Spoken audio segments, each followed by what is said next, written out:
about Team Alternate Sweep over Counter Logic Gaming. And maybe starting off in Champ Select, where we saw that CLG was kind of seemed out of their element. Yeah, there were a couple things they did that I thought was really weird. So go back to game 1 a little bit, and they banned out Lee Sin.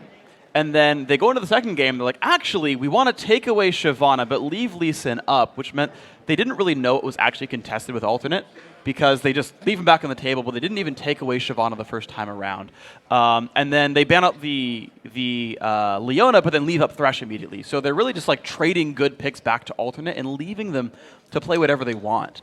In fact, the same thing happened again with the mid lane pick, where I thought CLG took red side because they wanted a counter pick. And so they leave their mid lane for last, and Crumbzz and I are like, oh, they want to play Orianna here in game 1. And so Kurt preempts them and picks Gragas, which is a counter pick to Orianna, and then CLG kind of waits and goes, Nidalee's okay against Double Bruiser, right? And it kind of fails. And then the second time around, they rush the Gragas pick, and then that gets dumpstered by Syndra.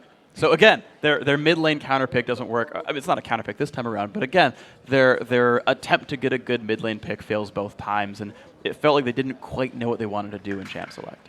And part of League of Legends in itself is adapting to the next patch, and that's not to say that CLG hasn't adapted whatsoever, but you know, we talk about the top 3 in the top lane right now, that trinity of Renekton and Shyvana and Mundo. First game, they were glanced over in bans. Mundo was picked, but nobody else looked at that trinity, right, to ban out. Shyvana was also picked. And then a second game that wasn't given any respect, Mundo went through again, and the other bans were trying to take, adapt to the patch. It's been what's played in EU. We saw the games have problems because of those champions, because they're so formidable right now. And I do have to commend Nien because he held up his lane both times. Yeah. It was a 1v1, held up in minions, and I do have to commend Nien for that, but you're right. When teamfights broke out, Kevin was just crazy. Yeah. Yeah, absolutely strong performance by Alternate. And if you are CLG right now, what do you take from this? Of course, this was only the first game. They're going to have tons of them on the season. What will they take from this?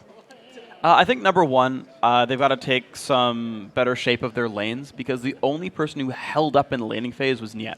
Doublelift and Aphromoo lost their lane both times. No, first one, okay, there was this level 1 gimmick. It was a nice little trick there. But then game 2, they just got outlaned. Link, both times, 1v1 matchup, got to pick second the first time, got counterpicked in game 2, both times lost his lane. That's the sort of key first point I think CLG needs to shore up. Yeah. Well, of course, we'll see how their lineup develops as the season goes on. But of course, with their win, Team Alternate has earned Europe 1 point and a tie in the Battle of the Atlantic. Of course, tomorrow coming up will be the 2 more points on the line when XZG take on Gambit Gaming, and then